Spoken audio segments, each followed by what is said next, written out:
మంథా తుపాను ఒక పెను విపత్తు. భారీ విధ్వంసం నుంచి దాదాపుగా రాష్ట్రం చివరి నిమిషంలో బయటపడింది. ఎందుకంటే అనుకున్న స్థాయి కన్నా కొద్దిగా బలహీనపడి ఇటు ఆంధ్రప్రదేశ్ నుంచి తెలంగాణ మీదుగా ఛత్తీస్గఢ్ వెళ్ళి అక్కడ బలహీనపడుతోంది మంథా తుపాను. అయితే తెలంగాణ మీద కూడా భారీగానే ఎఫెక్ట్ పడింది. కొంతమంది శాస్త్రవేత్తలు, వాతావరణ శాస్త్రవేత్తలు కూడా అంటే ముందు నుంచి దాన్ని అంచనా వేసిన తీరు, తర్వాత చివరి నిమిషంలో తీరు ఎలా రూపం మార్చుకుంది, ఏ విధంగా తన దిశ మార్చుకుందనే దాని మీద కూడా ప్రస్తుతానికి పరిశోధన చేస్తూ ఉన్నారు. కానీ మొత్తానికైతే ముంచేసింది. పంట పొలాలు చూస్తే రైతులకు వాళ్ళ కడగళ్ళు చూస్తే కన్నీరే మిగులుతుంది. భారీగా వేల ఎకరాలు, లక్షల ఎకరాల్లో పంట నష్టం సంభవించింది. దాని మీద ఇంకా ఎంత నష్టం జరిగిందనే అంచనా కూడా ఇప్పటికీ రాదు. దానికి టైం పడుతుంది.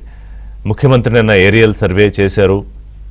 అంతకుముందు 25వ తేదీ నుంచే మంథా తుపాను ఎఫెక్ట్ ఏ స్థాయిలో ఉంటుంది అని చెప్పి అధికారులు ఎప్పటికప్పుడు అప్రమత్తం చేస్తూ ఏ విధంగా చర్యలు తీసుకోవాలి, రెస్క్యూ మేనేజ్మెంట్ ముఖ్యంగా ఏంటంటే తుపాను వచ్చిన తర్వాత జరిగే పరిస్థితుల నుంచి, అది విద్యుత్తు కానివ్వండి, లేకపోతే మంచినీరు కానివ్వండి, లేకపోతే ఇంటర్నెట్ కానివ్వండి, పునరావాస కేంద్రాలకు తీసుకెళ్లడము, ఆహార పంపిణీ, ఇలాంటి వాటి మీద ప్రధానంగా దృష్టి పెట్టారు. చాలా మటుకు కాదు, 99.9% సక్సెస్ అయ్యారు. ఎందుకంటే భారీగా ప్రాణ నష్టం తగ్గించగలిగారు.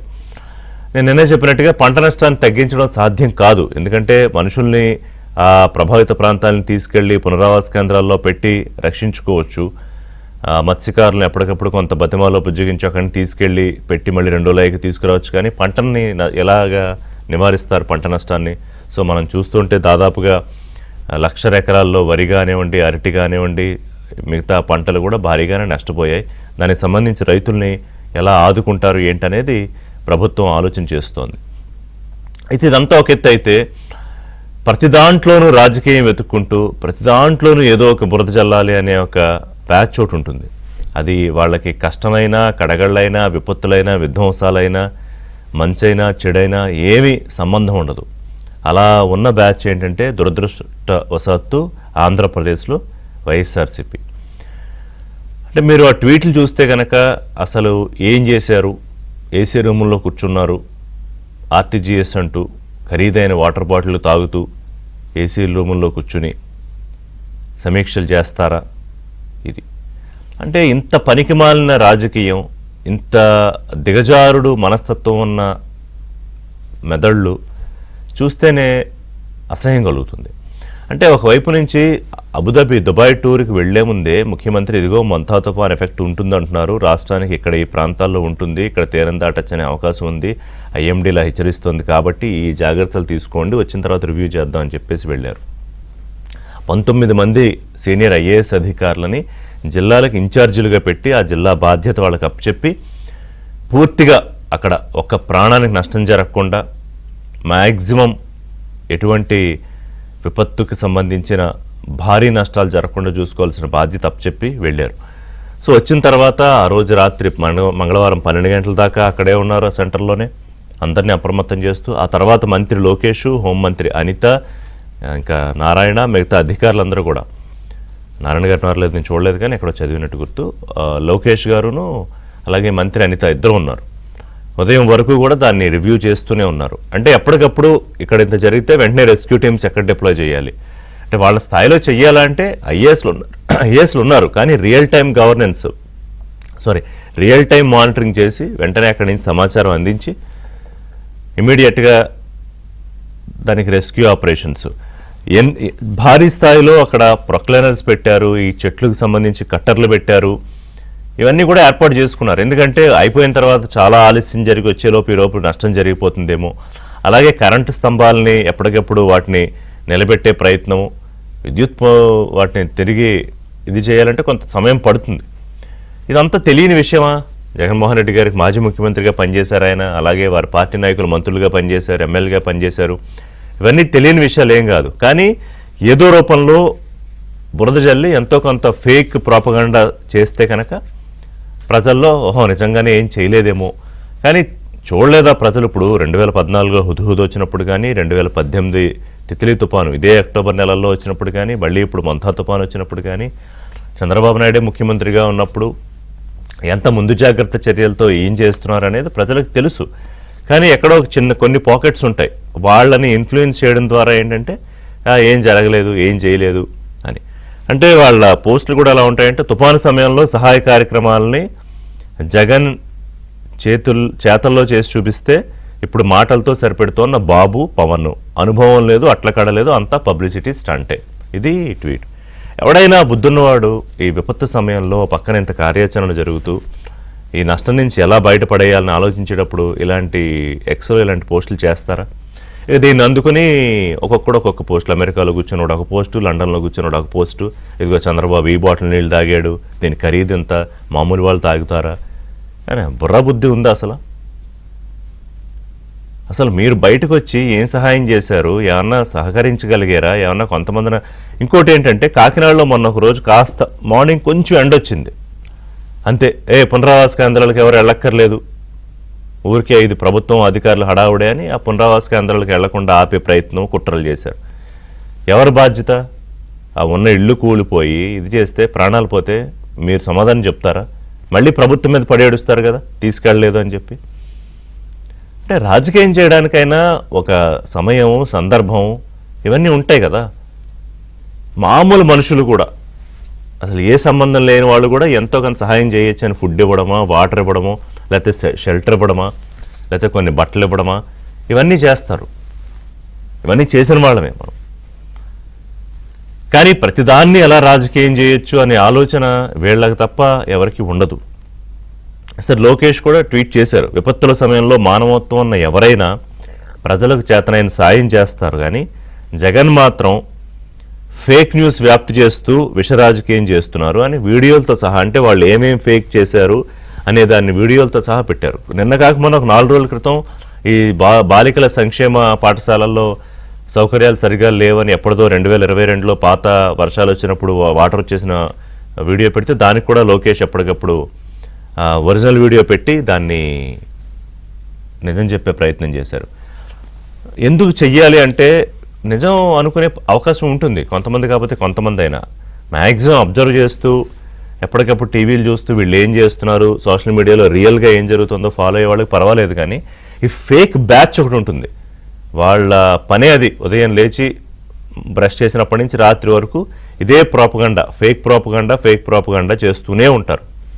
వాళ్ళ కోసం క్లారిటీ ఇచ్చే ప్రయత్నం ఏది. సో దయచేసి బురద రాజకీయాలు ఆపండి. మీరు చేస్తే చేతనైతే కాస్త సహాయం చేయండి, లేకపోతే మీరు ప్రశాంతంగా ఉన్నారుగా ప్యాలెస్ల్లో ఉండొచ్చు కదా. ఎందుకు అన్నెసరీ ప్యానిక్ గురి చేయడం ప్రజల్ని? అసని అని ఒక తుఫాను వచ్చింది జగన్మోహన్ రెడ్డి ముఖ్యమంత్రిగా ఉన్నప్పుడు. అప్పుడు ఆయన ఏం చేశాడు గుర్తుండే ఉంటుంది చాలామందికి. పంట పొలాల్లో ఒక రెడ్ కార్పెట్, ఒక స్టేజ్ సెట్ చేసి అక్కడికి రైతుల్ని తీసుకొచ్చి, ఈయన వాళ్ళ దగ్గరికి వెళ్ళాడు బాధితుల దగ్గరికి, అక్కడికి రైతులను తీసుకొచ్చి వాళ్ళు ఆ కుళ్ళిపోయిన వరి కంకులు చూపించే ప్రయత్నం చేస్తే వాటిని కూడా ఆయన చేత్తో తీసుకోలేదు.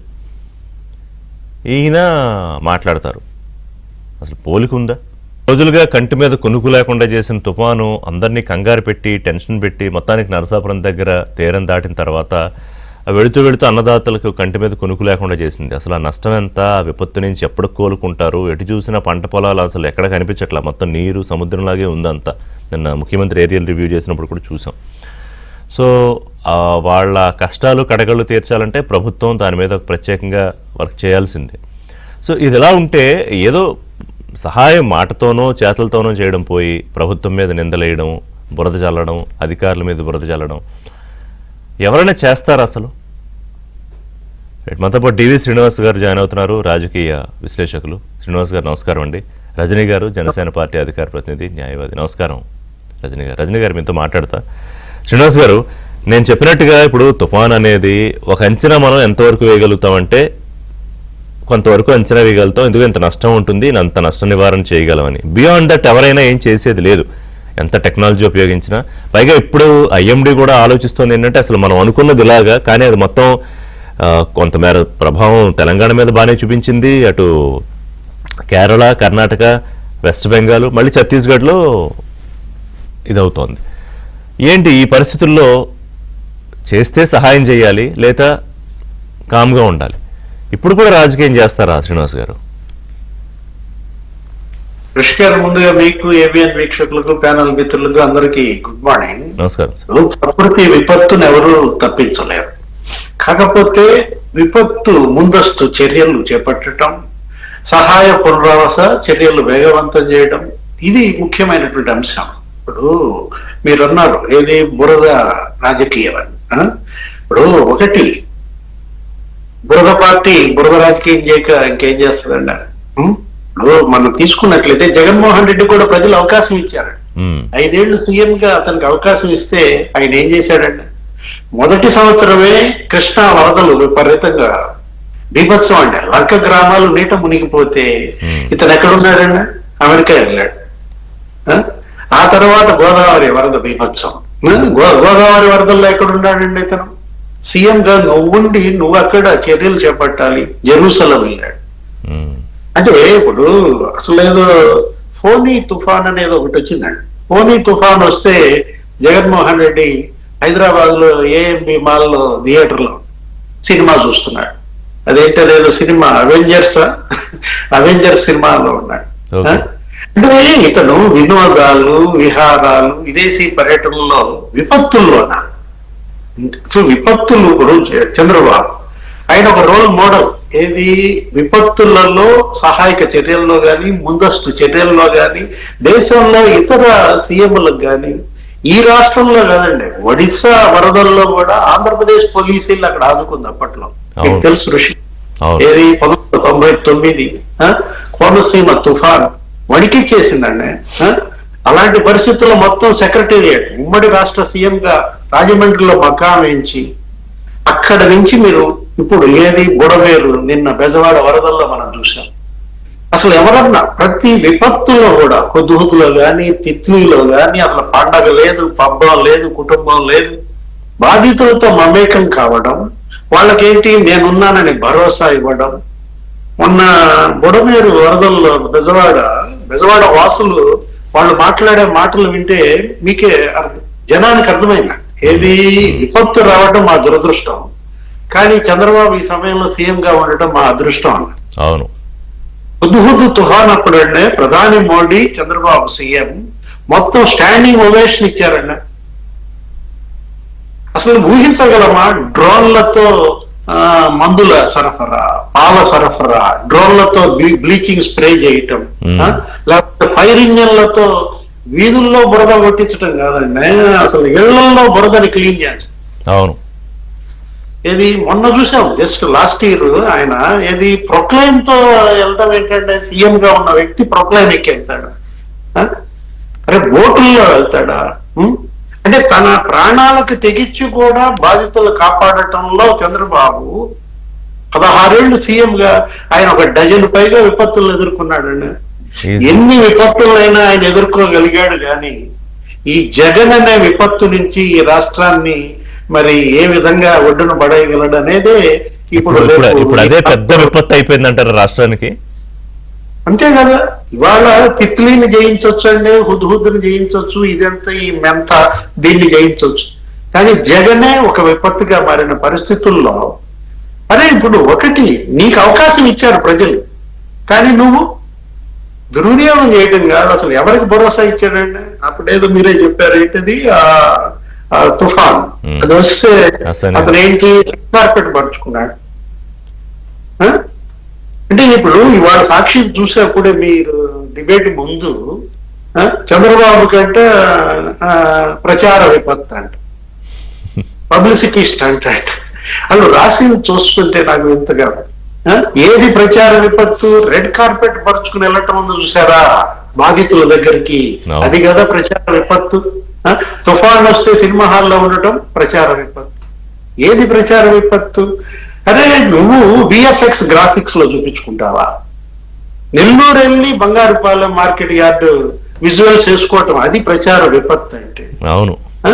5 ట్రాక్టర్లతో మామిడికాయలు పోయించి తొక్కించటం కదా ప్రచార విపత్తు అంటే? అవును. అంటే ఇవాళ పైగా ఇంకోటి ఏంటంటే వాళ్ళ గొప్పతనం ఏంటంటే వాళ్ళే సెల్ఫ్ గోల్ చేసుకుంటారు. బురద మీరే పెట్టారు కదా, బురద రాజకీయం అండి. పాలకుడు ఎలా ఉండాలి, పాలకుడు ఎలా ఉండకూడదు. రిషి గారు ఒక విషయం చెప్తాను. జగన్మోహన్ రెడ్డి ఆఫీస్ టేబుల్ మీద 3 కోతుల బొమ్మ ఉంటుందంట. ఏది నిజం చెప్పొద్దు, నిజం వినొద్దు, నిజం చూడద్దు, నిజం చెప్పొద్దు, నిజం చూడొద్దు, నిజం వినొద్దు. ఓకే. అబద్ధానికి ప్యాంటు షర్ట్ వేస్తే జగన్మోహన్ రెడ్డినో ఏదో అన్నారు అప్పట్లో, ఇది లోకేష్ బాబు వీళ్ళందరూ మసిపూసి మారేడికాయ చేయటం. పవన్ కళ్యాణ్ చంద్రబాబు అంటే ఏసీ గదుల్లో ఉన్నారంట. అరే 3 రోజులుగా ఆర్టీజీఎస్ లో లోకేష్ చంద్రబాబు. ఇప్పుడు పవన్ కళ్యాణ్ బుడమేరు బాధితులకి ఆ కుటుంబం 10 కోట్లు ఇచ్చిందండి. బెజవాడ ఒక పవన్ కళ్యాణ్ 6 కోట్లు స్వయంగా ఇచ్చాడు, ఆయన ఫ్యామిలీ 4 కోట్లు ఇచ్చింది. నువ్వు ప్రకటించిన పార్టీ తరఫున ప్రకటించిన ₹1 ఏమయ్యాయి?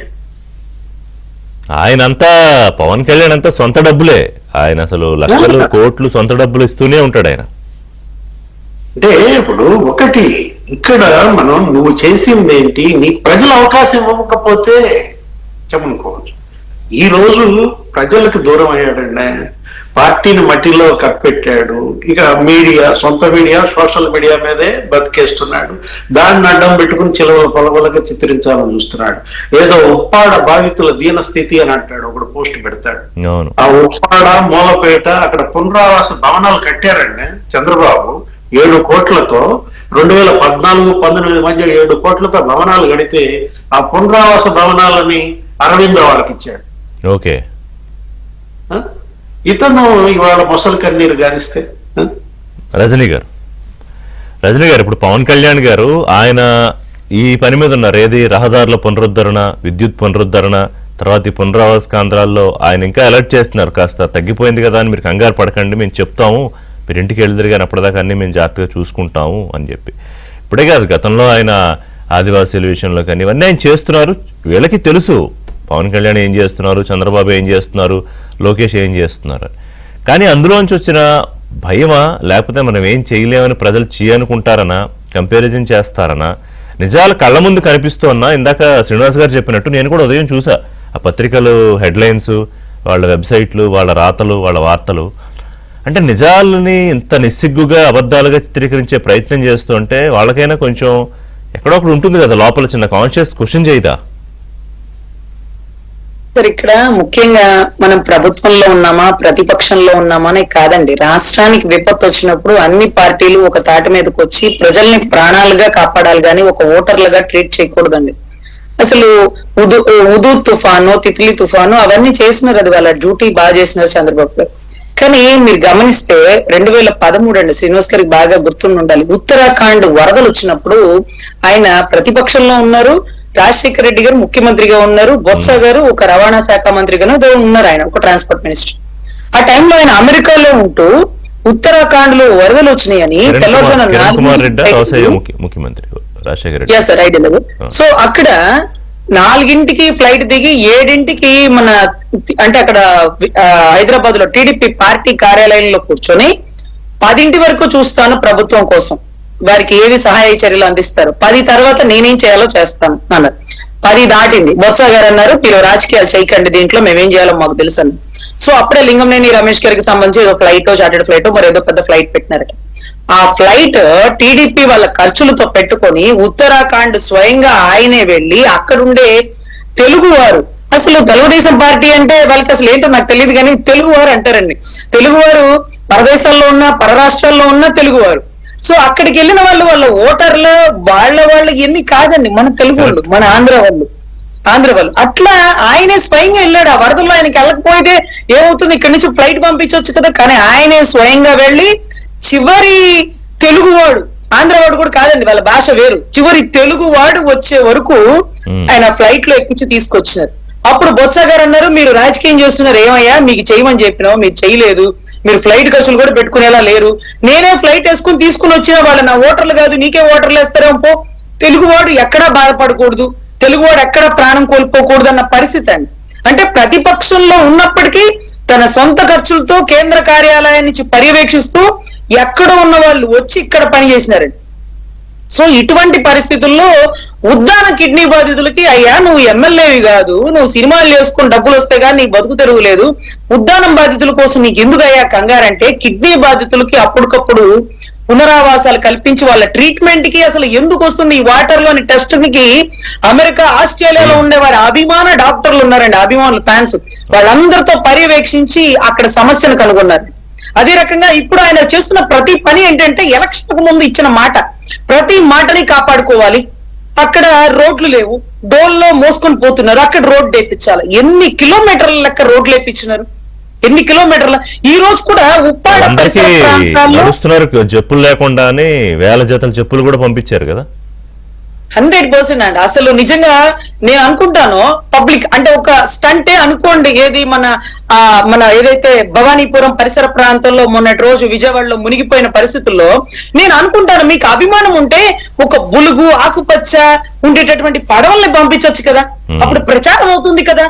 ఆ పడవల్ని పంపించి అక్కడ ప్రాణాలని కాపాడుతుండే, ఎదుగో ఎక్కే పడవ ఎదుగో మా వైసీపీ వాళ్ళది, వాళ్ళు అసలు పడవలు పెట్టలేదు ఏం పెట్టలేదు అని అనొచ్చు కదా. ఒక్కడ అనలేదండి. అంటే నువ్వు కష్టకాలంలో జనాల్లోకి వెళ్ళకపోతే నువ్వేం నాయకుడు అవుతావు?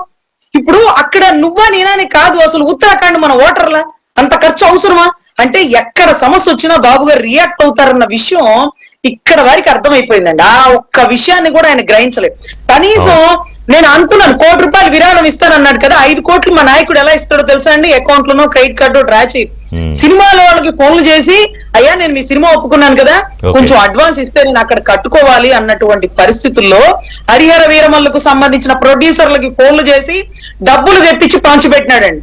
ఈ రోజు కూడా ఆయన జీతం 1 రూపాయి కూడా తీసుకోకుండా పిఠాపురంలోనే పంచి పెడతారు. మరి నేను బతకాలి కదా, నాకేం పాలేపారం పోలేపారం లేదు కదా, ముఖాలకు రంగులు వేసుకుని ఎండకి వానకి ఒక్కొక్కసారి విలను కొట్టితేనండి అది స్టంట్ అనుకుంటారు మీరు, రియల్ గా కొడితే నడు నొప్పొచ్చి 2 రోజులు అన్నం తినని పరిస్థితులు అండి, అన్నం తినని పరిస్థితులు.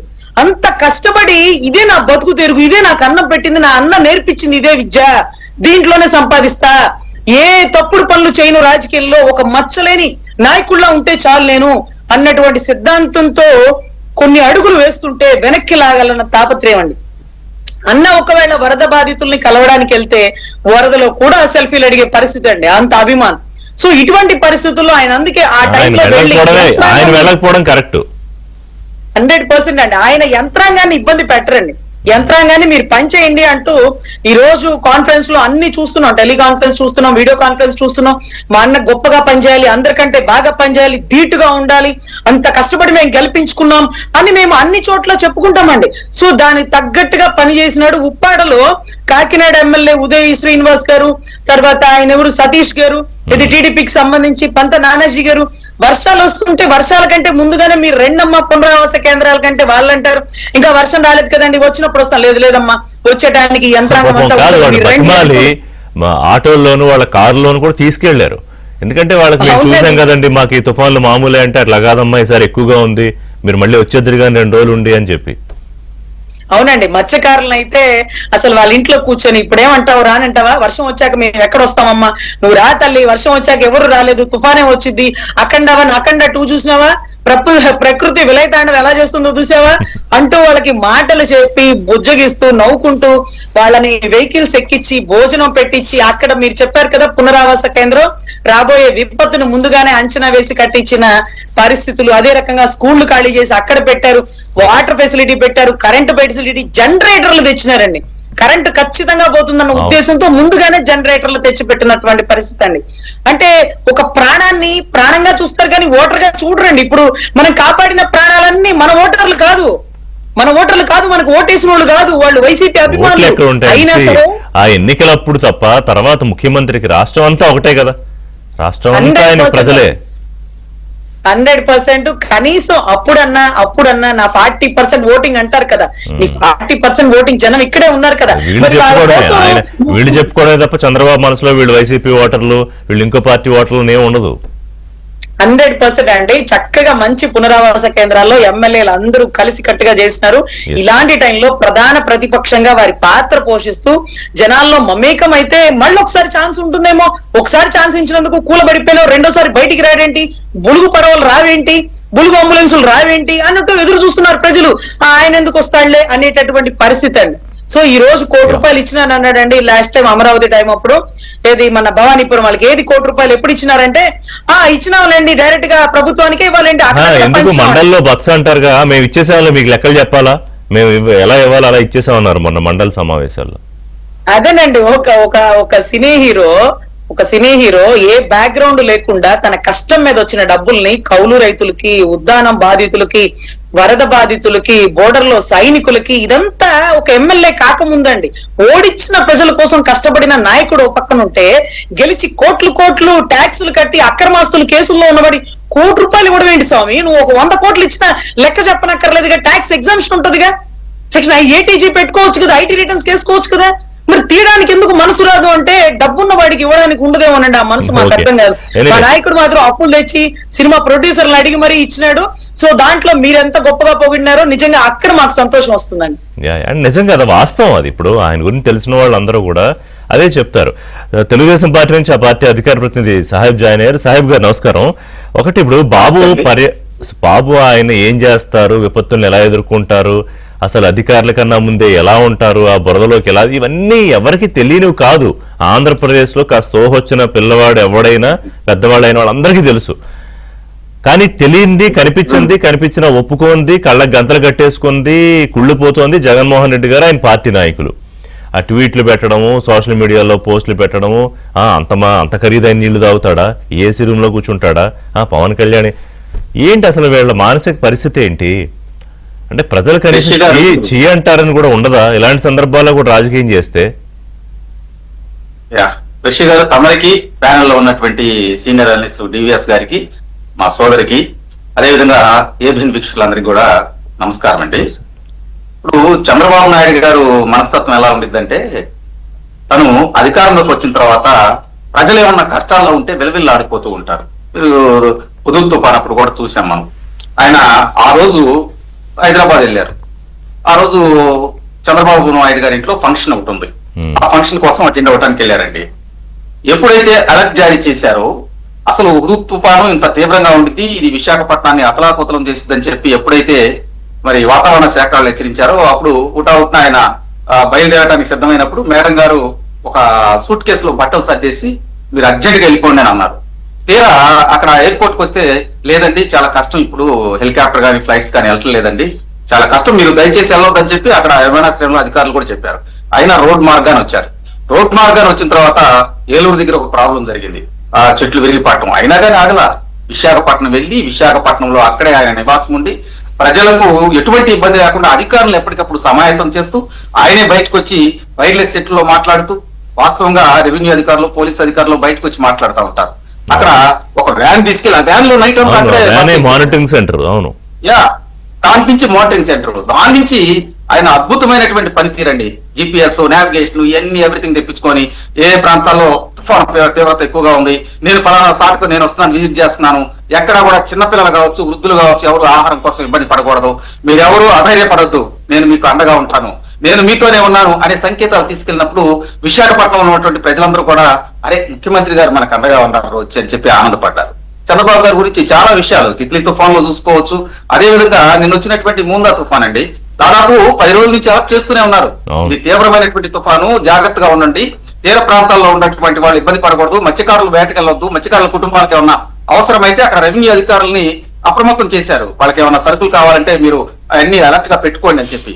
అంటే ఇటువంటి ఇన్ని చేసినా కూడా వైకాపా పార్టీలో ఉన్నటువంటి వాళ్ళకి కళ్ళు కనపడవండి. కళ్ళు కనపడటం కాదు, వాళ్ళు ఫస్ట్ నుంచి కూడా ఒక అబద్ధాన్ని ప్రజల్లోకి తీసుకెళ్ళడానికి అలవాటు పడిపోయారు.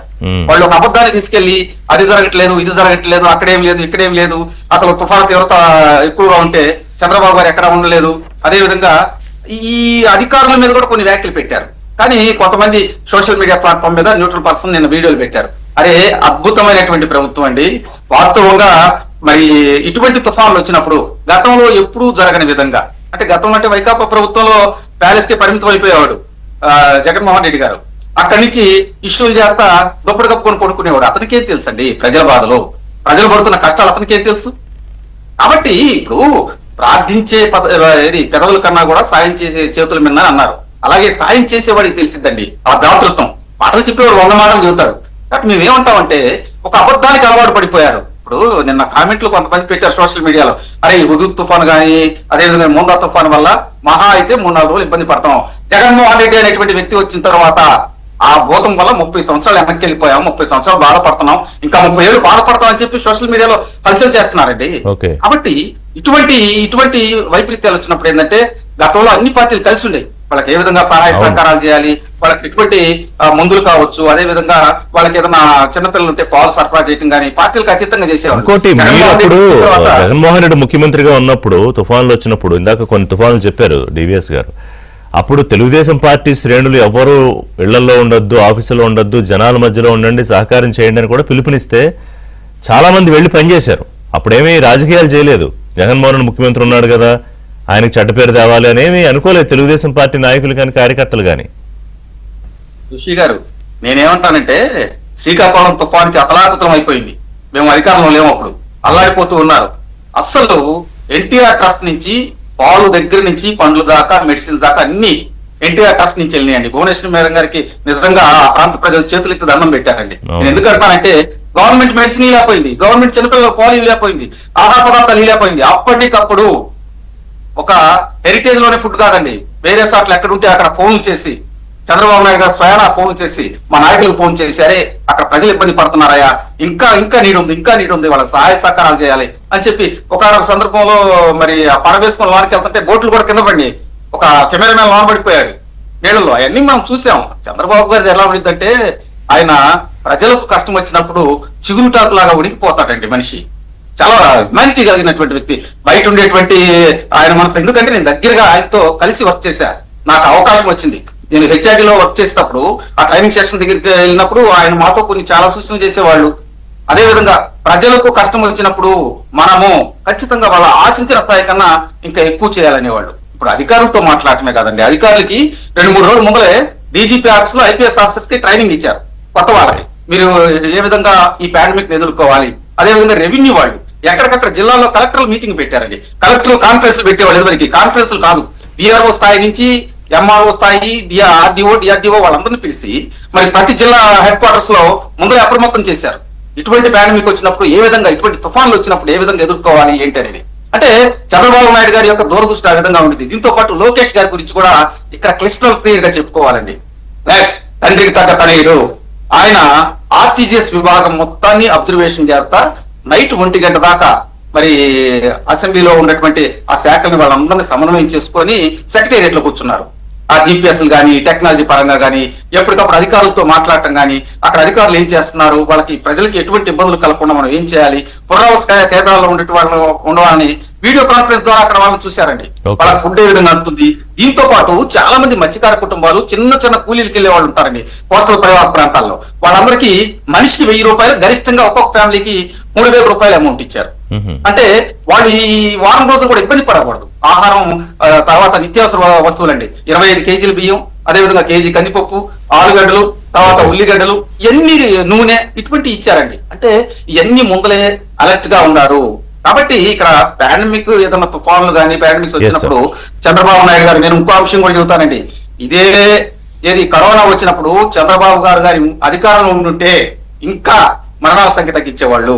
ఎందుకంటే ఆయన బుర్ర పాదరసంలా పనిచేస్తుందండి. పేదల కష్టాల్లో ఉన్నప్పుడు కానీ ఏదైనా ఇబ్బందుల్లో ఉన్నప్పుడు చాలా సెన్సిటివ్ గా ఆలోచిస్తూ ఉంటారు. దాంతో పాటు త్వరితగతిన ఏ విధంగా సహాయం చేయాలో ఆలోచించే మనస్తత్వం కలిగినటువంటి వ్యక్తి చంద్రబాబు గారు. అదే విధంగా ఈ రోజు లోకేష్ గారు. నేను ఎందుకు చూస్తున్నానంటే రిషి గారు, వీళ్ళిద్దరూ సమాయత్తం చేయడం వల్ల గ్రౌండ్ లెవెల్ లో ఉన్నటువంటి మా కార్యకర్తలు, నాయకులు ఉత్సాహంతో పనిచేశారండి. వాళ్ళకి మనం ఏదో ఒకటి చేయాలి, చేస్తారు కదా. ఒక బ్రేక్ తీసుకుందాం. బ్రేక్ తర్వాత ఇప్పుడు ఏంటంటే ప్రాణ నష్టం చాలా మటుకు తగ్గించగలిగాం, కానీ విపరీతమైన పంట నష్టం జరిగిపోయింది అనేక జిల్లాల్లో. సో దానికోసం ప్రభుత్వం ఏం చేస్తుంది, ఏం చేయాల్సిన అవసరం కనిపిస్తుంది. గండం గడిచింది, ముందస్తు ప్రణాళికలతో ప్రాణ నష్టం లేకుండా కొంత బాగానే జాగ్రత్త పడ్డాం. ఇళ్ళు విషయంలో కూడా బాగా పాత పడిపోయిన ఇళ్ళు తప్ప పెద్దగా నష్టం కూడా జరగలేదు, కానీ విపరీతమైన పంట నష్టం జరిగింది సార్. అంటే ఇక్కడ జిల్లా లెక్కలు తీసుకుంటే నేను ఏ జిల్లా తీసుకున్నా కూడా 1000 ఎకరాల్లోనే పంట నష్టం జరిగింది. అంటే సుమారుగా రాష్ట్ర వ్యాప్తంగా కొన్ని లక్షల ఎకరాల్లో, అది వరి కానీ, మొక్కజొన్న కానీ, పత్తి కానీ, మిగతా పంటలు. మరి ఎట్లా ఇప్పుడు రైతుల విషయంలో ప్రభుత్వం ఎలా ఆదుకోవాలి? ఇప్పుడు దాకా అయితే ఒక కార్యక్రమం చేశారు ముఖ్యమంత్రి, బట్ ఇక్కడి నుంచి అసలైన కార్యక్రమం ఉందా? వాళ్ళని ఆదుకునేది ఎట్లా? వాళ్ళ కన్నీళ్లు తుడిచేది ఎలా? తీవ్ర నష్టం జరిగిందండి, మీరు చెప్పింది వాస్తవం. ఎందుకంటే దగ్గర 4 లక్షల ఎకరాల్లో పంటలు నీట మునిగాయి అంటున్నారు. వరి, పత్తి, మొక్కజొన్న, కూరగాయ తోటలు, ఆక్వా చెరువులు కూడా నీట మునిగాయి గోదావరి జిల్లాల్లో. అసలు నెల్లూరు జిల్లాలోనే దగ్గర 100 కోట్ల నష్టం అంటుంది. ఈ పరిస్థితుల్లో ముఖ్యమంత్రి చంద్రబాబు కూడా కొంచెం మరి రైతు పక్షపాతి కాబట్టి ఇవాళ రేపు మరి దీనిపైన సమీక్ష చేస్తారు. కొత్త జీవోలో ఇచ్చే అవకాశం ఇవాళ మధ్యాహ్నం ఏదో ఉన్నట్టు ప్లానింగ్ పెంచి ఇచ్చేటువంటి పరిస్థితి అన్నమాట. వరి మరి గతంలోనే మనం చూసాం దగ్గర ఎకరానికి 10,000 చొప్పున ఏమో ఇచ్చారు, మరి హెక్టార్ కి 25,000 చొప్పున ఇచ్చారు అప్పట్లోనే. గతంలో ఎప్పుడు లేనంతగా పెంచారు. ఇది ఇట్లా పంట నీట మునిగి పరిహారం ఇచ్చినప్పుడు మరి 2014-19 విపత్తుల్లో సీఎంగా చంద్రబాబు మరి అవే కొనసాగిస్తారా, ఇంకా పెంచుతారా? నిన్నే మనం చూసాం కదా, దగ్గర 25 కిలోల బియ్యం ప్రతి ఒక్కళ్ళకి ఇచ్చారు. అక్కడ పునరావాస శిబిరాల్లో ఉన్నటువంటి వాళ్ళకి కుటుంబానికి 3,000 చొప్పున నగదుతో పాటు మరి నిత్యావసరాలు ఇవన్నీ పంపిణీ చేశారు. ఆ వేట వల్ల ఆ నిషేధం ఏది, వేటకెళ్ళని మత్స్యకారులు వాళ్ళకి 50 కిలోల బియ్యం ఏమో ఇవ్వమన్నట్టున్నారు. ఇక అది ఏది బాధితులను ఆదుకోవడంలో ఆయన చేతికి ఎముక ఉండదు, అది కాదు. కానీ ఇక్కడ ఏంటంటే మీరు చెప్తారు మనం అంటుంది ఏది ఈ విధ్వంసం, ఏది ఈ వినాశనం, దీన్ని ఎదుర్కోవాలి. బాధితులంతా ఇవాళ ప్రభుత్వం పట్ల, ముఖ్యమంత్రి పట్ల పూర్తి దీంట్లో ఉంటారు అనుకూలంగా. ఎందుకంటే ఆయన సంగతి తెలుసు. ఆయన 16 ఏళ్ళు సీఎం గా ఉన్న వ్యక్తి ఏ విధంగా ప్రజలతో మమేకం అయ్యారు ఇప్పుడే మనం చెప్పారు రజనీ మేడం మన సాహెబ్ కూడా. ఏది ఆ ఉత్తరాఖండ్ చార్ధామ్ వరదల్లో అంటే అప్పట్లో విహెచ్ను చంద్రబాబు ఎయిర్పోర్ట్ లో పోటీ పడేవారు. విహెచ్ చంద్రబాబుని హనుమంతరావు గారు ఏంటి ప్రతిపక్షంలో ఉన్నావు, నువ్వెందుకు పంపుతావు ఫ్లైట్ అక్కడికి, మేం కదా తీసుకురావాల్సిందని దగ్గర నవ్వేవాడు. కర్నూలు వరదల్లో కూడా ఏది 2009 ప్రతిపక్ష నాయకుడిగా ఈయన ఉన్నారు. అలాంటి పరిస్థితుల్లో కూడా అసలు ఈయన వెళ్ళేదాకా కర్నూలు సిటీలో 5-6 అడుగులు ఎత్తున మేట తీసిన పరిస్థితి లేదు. అంటే ప్రతిపక్షంలో ఉండి కూడా ఏ విధంగా మరి ప్రభుత్వంతో పనులు చేయించాడు అనేది మన కళ్ళ ముందు ఉన్నటువంటి ఉదాహరణ. ఇదేమి ప్రతిపక్షం అండి? రే జగన్మోహన్ రెడ్డి ప్రతిపక్షంలో ఇది ఒక అవకాశం లేదు. ఏది ప్రజలతో మమేకం కావడానికి, ఎవరైతే తిరస్కరించారో వాళ్ళ మద్దతు పొందడానికి మంచి అవకాశం అయితే అతను. కానీ ఒక్కసారి కూడా ఈ 15 నెలల్లో డివిఎస్ గారు ఒక్కసారి కూడా పాజిటివ్ గా అవకాశం తీసుకోలేదు. ఎప్పుడు చూసినా వెకిలి మాటలు, ఆ వెకిలి నవ్వులు, లేకపోతే ఎద్దేవా చేయడాలు, ముఖ్యమంత్రి వయసు గురించి మాట్లాడాలు, నీ మొహం చూసి వస్తారా రాష్ట్రానికి అంటాలు. ఒక్కసారి కూడా ఆయన హుందాగా మాట్లాడిన సందర్భం ఒకటి చూడలేదు నేను డివిఎస్ గారు. అంటే వికృత మనస్తత్వం ఏది అదంతా ఇక అదే మనకు కనపడుతుంది, ఒక ఉన్మాద ధోరణి అన్నమాట. ఆయన ఆ వయసులో ఆయన ఎంత కష్టపడుతున్నాడని, నీ వయసుకి నువ్వు ఏ విధంగా ఉండాలి, జనంతో ఎంత మింగిల్ అవ్వాలి, జనానికి ఎంత దగ్గర అవ్వాలి. అరే అసెంబ్లీకి వెళ్ళవా, శాసనసభకి నువ్వు ఎగ్గొడతావు. అసలు దేశంలో ఋషి గారు ఏ రాష్ట్రంలో అన్నా ఇలాంటి ప్రతిపక్షాన్ని చూసావా, ఇలాంటి నాయకుడిని చూసావా? ఇప్పుడు రాహుల్ గాంధీ ఉన్నారు, ఆయన లోక్సభలో ప్రధాన ప్రతిపక్ష నాయకుడిగా. మోడీ విదేశాలకు వెళ్తుంటే ఆ విదేశాలకు వెళ్ళి ఏమైనా మెయిల్స్ పంపిస్తారా? ఇది ఎక్కడికి పోవాలండి?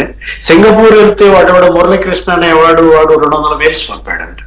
వాడు ఉదయ్ భాస్కర్ అనేవాడు జర్మనీ నుంచి ఉదయ్ భాస్కర్ రెడ్డి ఒక 200 మెయిల్స్ పంపి ఏపీఎండిసి బాండ్స్ కొనద్దు అంటాడు.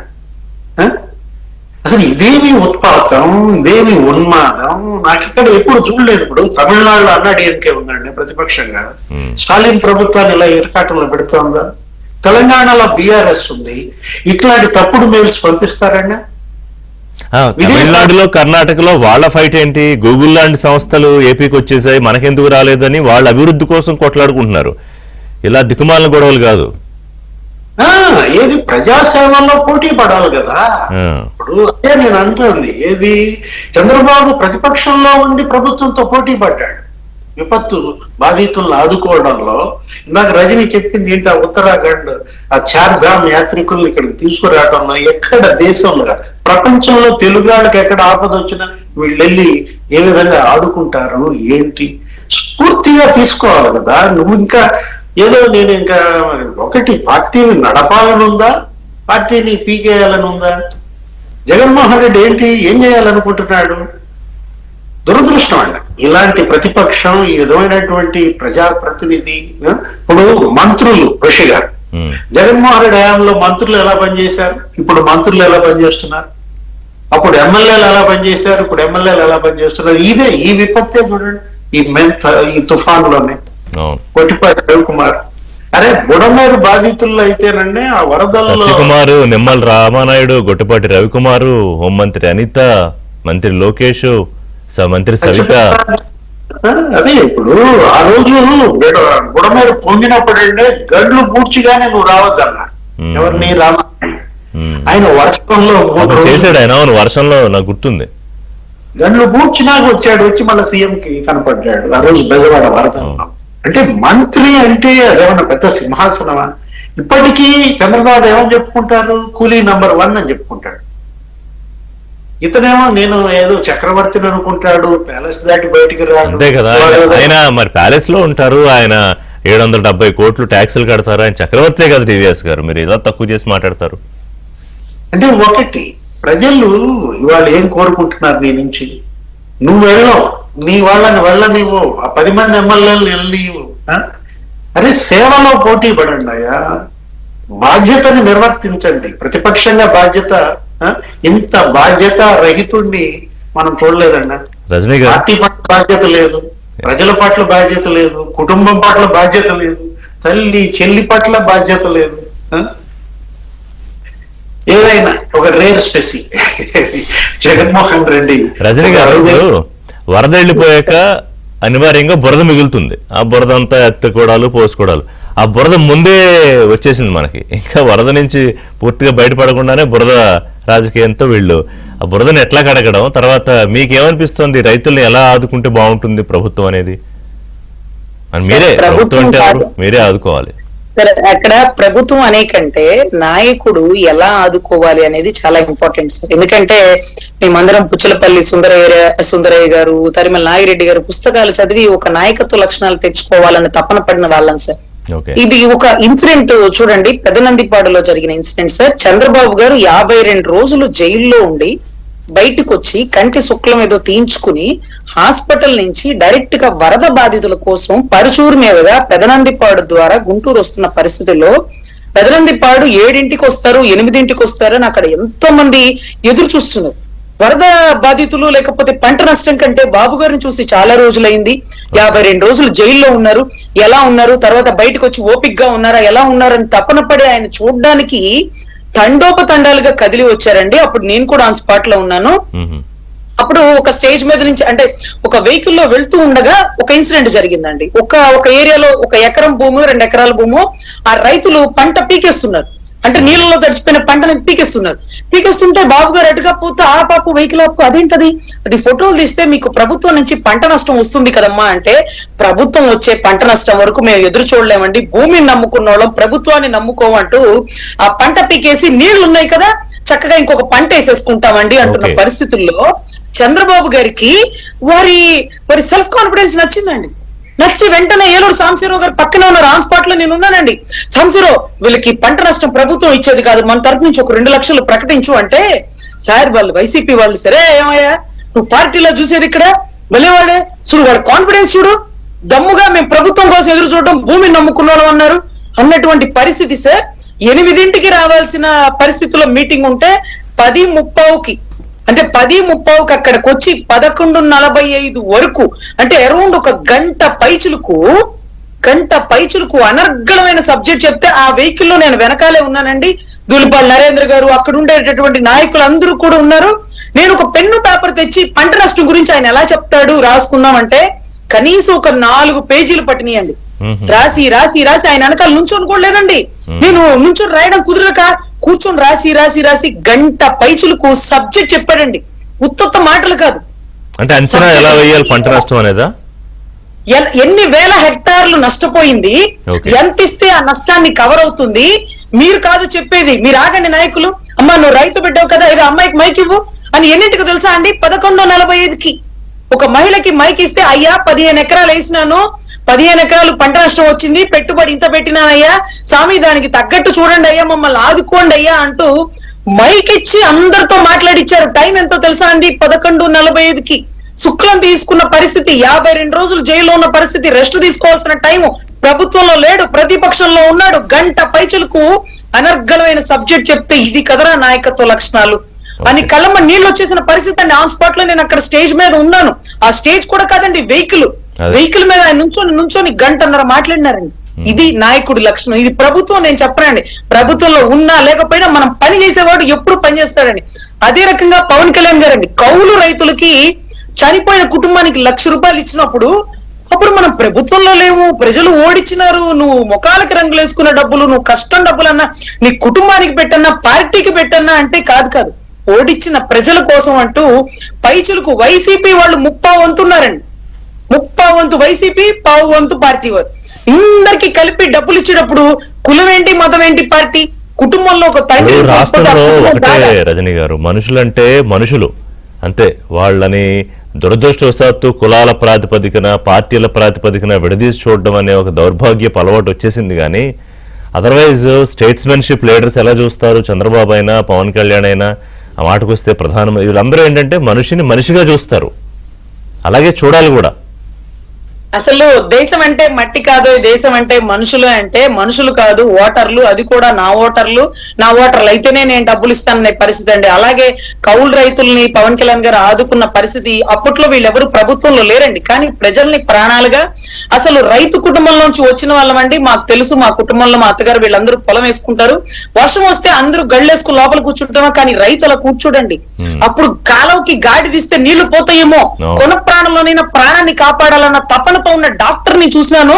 అదే రకంగా పంట నష్టం రాకూడదంటూ కుంభ వర్షంలో గొడుగులు కూడా లేకుండా తాటి మట్టలు నెత్తిన పెట్టుకుని వెళ్లి గాడి కొట్టి నీళ్లను పంపిస్తున్న పరిస్థితులు చూస్తుంటే ఎంత చిత్తశుద్ధి. రైతు అంటే వెన్నుముక సార్, దేశానికి వెన్నుముక రైతు. ఒక సిపాయి, ఒక రైతుకు మించిన ఇంపార్టెన్స్ ఇంకే నాయకుడికి నేను ఇవ్వలేనండి.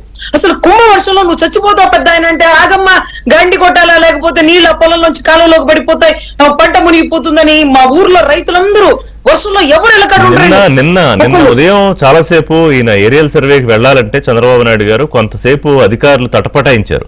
సార్ ఇంకా పూర్తిగా వాతావరణం అనుకూలంగా లేదు అంటే, చూడండి అయ్యా నేను బయలుదేరాలి అని, ఎప్పుడో సాయంత్రం దాకా రాదు అనుకున్నది 2 గంటల దాకే వచ్చింది. నిన్న మాకు చర్చ జరిగింది మార్నింగ్ అంతా. అంటే ముందు అక్కడికి వెళ్ళి చూడాలి అసలు ఏం జరిగింది, అప్పటిదాకా మానిటరింగ్ జరిగింది, బట్ ఫీల్డ్ లోకి వెళ్ళాలి కదా. సో ఒక బ్రేక్ తీసుకుందాం.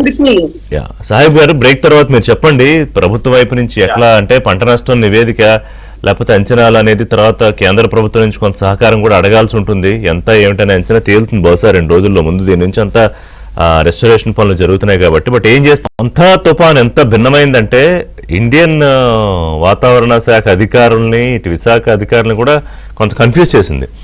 వాళ్ళే చెప్తున్నారు, అంటే మొత్తం తుఫాన్ తీరం దాటిన విషయంలో ఏంటంటే ముందుగా కాకినాడకు దక్షిణంగా తీరం దాటుతుందని 3 రోజుల నుంచి ఒక అంచనా ఉంది. అది ఎక్కడ హంసలదేవి, కానీ అంతర్వేదిపాలెం ఇక్కడ తీరాన్ని తాకినట్టు బుధవారం అంచనాలు వచ్చాయి. కానీ చివరకు నరసాపురంలో వాతావరణ శాఖ అబ్జర్వేటరీ కేంద్రంలో నమోదైన గాలులు, పీడన వివరాలు తీసుకుంటే కనుక అక్కడ సమీపంలో దాటింది అని చెప్పి. అలాగే దీని ఎఫెక్ట్ ఎంత ఉంటుంది అనే అంచనాల విషయంలో కూడా కొంత ముందు అనుకున్న దానికి తర్వాత అనుకున్న దానికి డిఫరెన్స్ వచ్చింది. దీని మీద అంటే జనరల్గా ఏ తుఫాన్ అయినా కూడా అంచనాలు దాదాపుగా వేసిన దానికి దగ్గరగా అవుతుంది, కానీ ఈ మొంతా తుఫాను మాత్రం అలా జరగలేదు. కానీ అలాగే పంట నష్టం కూడా ఇంత ఉంటుందని ఊహించలేదు అంటున్నారు, కానీ విపరీతంగా పంట నష్టం జరిగిపోయింది. దాని మీద ఇప్పటికే రివ్యూలు ఆల్రెడీ ప్రారంభం అయ్యాయట, ముఖ్యమంత్రి దాని మీద రివ్యూ చేస్తున్నారు. సో సాహెబ్ గారు, ఒకటి ప్రకృతి అనేది మనం అనుకున్నట్టు ఏమి ఆపరేట్ చేయదు. ఇప్పుడు చంద్రబాబు నాయుడు గారు అధికారులను ఆపరేట్ చేయించగలరు, మీలాంటి నాయకులను ఆపరేట్ చేయించగలరు, కార్యకర్తలను ఆపరేట్ చేయించగలరు, కానీ తుఫాన్ని ఆయన అనుకున్నట్టు ఆపరేట్ చేయించలేరు. కానీ నష్టం ఎంత తక్కువ జరిగి బయటపడాలనే విషయంలో మాత్రం డెఫినెట్ గా సక్సెస్ అయ్యారు, ఎక్సెప్ట్ పంట నష్టం. సో ఇప్పుడు ఏంటి కార్యాచరణ? రిషి గారు, వాస్తవంగా ఈ తుఫాను ఎప్పుడైతే అలర్ట్ వచ్చిందో అప్పటి నుంచి కూడా చంద్రబాబు నాయుడు గారు ఇరిగేషన్ అధికారులతో కూర్చొని, రామానాయుడు గారితో కూర్చొని కృష్ణా నదికి లెఫ్ట్ రైట్ కెనాల్స్ ఉంటాయండి, వాటిని ఆపేశారు వారం క్రితమే. దానివల్ల రైతులకు పెను ప్రమాదం తప్పింది. ఎందుకంటే ఇక్కడ పడినటువంటి వాటర్ మొత్తం కిందకు దిగువకి వెళ్ళిపోతాయి. దీంతో పాటు నల్లమడ ఫారెస్ట్ లో కురిసిన విపరీతమైన వర్షాల వల్ల గుండ్లకమ్మ, అదేవిధంగా అక్కడ ఉన్నటువంటి నక్కవాగు కావచ్చు, అదేవిధంగా మీకు కొండవీడు వాగు, ఈ ప్రధానంగా డెల్టా ప్రాంతంలో ఉన్నటువంటి వాళ్ళని ముంచేస్తాయి. ఒక విధంగా గుంటూరు జిల్లా కావచ్చు, ప్రకాశం జిల్లా కావచ్చు, నెల్లూరు వాళ్ళని ఈ అతలాకుతలం చేస్తాయి. అదొక వాటిని కట్టడి చేయడంలో ఇరిగేషన్ వారు సక్సెస్ సాధించారు. రెండోది, ప్రాణ నష్టం జరగకుండా ఎప్పటికప్పుడు మరి ఆర్టిఫిషియల్ ఇంటెలిజెన్స్ ద్వారా కానీ అదేవిధంగా లేటెస్ట్ టెక్నాలజీ ద్వారా వాళ్ళ మొబైల్స్ కి మరి అలర్ట్లు వెళ్ళడం జరిగింది. దానివల్ల చాలా మంది సేఫ్ సైడ్కి వెళ్ళిపోయారు. కానీ ఇక్కడ కౌలు రైతులు వాళ్ళ వాళ్ళ బాధ వర్ణనాతీతం అండి. రైతులు కౌలు రైతులకు కూడా ఖచ్చితంగా పరిహారం అందజేయాలి. ఎంత ప్రభుత్వం చేసినా గానీ కౌలు రైతులకు ఒక్కోసారి అన్యాయం జరుగుతూ ఉంది. కాబట్టి దాని మీద ఇవాళ రివ్యూ చేస్తున్నారు చంద్రబాబు గారు. దాంతో పాటు మరి పంట నష్టాల్లో హార్టికల్చర్ ప్రధానమైందండి. మీకు ఏదైతే గుంటూరు కావచ్చు, కృష్ణా కావచ్చు, ఈస్ట్ వెస్ట్ గోదావరిలో హార్టికల్చర్ కూరగాయలు కావచ్చు, ఇంకా వేరే పంటలు వేస్తా ఉంటారు. ఇప్పుడు అరటి అయితే పూర్తిగా ధ్వంసం అయిపోయింది, పసుపు కూడా దెబ్బతింది. దీంతో పాటు ఇప్పుడు త్వరితగతిన ఏంటంటే అక్కడి నుంచి నీళ్లు బయటకు వెళ్ళిపోవాలి. నీళ్లు బయటకు వెళ్తే కొన్ని పంటలు సేఫ్ సైడ్కి వస్తాయి. వీటి మీద అక్కడ అధికారులను అక్కడే ఉండమని చెప్పి ఆదేశాలు ఇవ్వడం జరిగింది. దాంతో పాటు ఇరిగేషన్ అధికారులు ఎప్పటికప్పుడు సమాయత్తం చేస్తూ ఉన్నారు.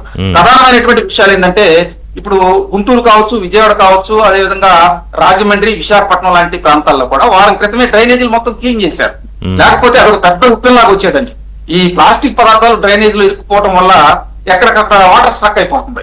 కాబట్టి కలెక్టర్లు కూడా చాలా సునిశ్చితంగా పరిశీలించి ఎక్కడెక్కడ ఏమేమి ప్రాబ్లమ్స్ ఉన్నాయో అన్ని ఐడెంటిఫై చేశారు. ఇప్పుడు గుంటూరు కలెక్టర్ గారు అయితే 3 రోజుల నుంచి ఆయన అసలు అర్ధరైతే దాకా తిరుగుతూనే ఉందండి. ప్రజల దగ్గరికి వెళ్ళటం, అదేవిధంగా ఇరిగేషన్ అధికారులను తీసుకెళ్తాం, ఆయన మెచ్చుకోవాలి. అలాగే ప్రతి కలెక్టర్ చేశారు, కింద ఉన్నటువంటి ఆర్డీఓలు చేశారు, కింద ఉన్నటువంటి ఎంఆర్ఓలు చేశారు, విఆర్ఓలు చేశారు.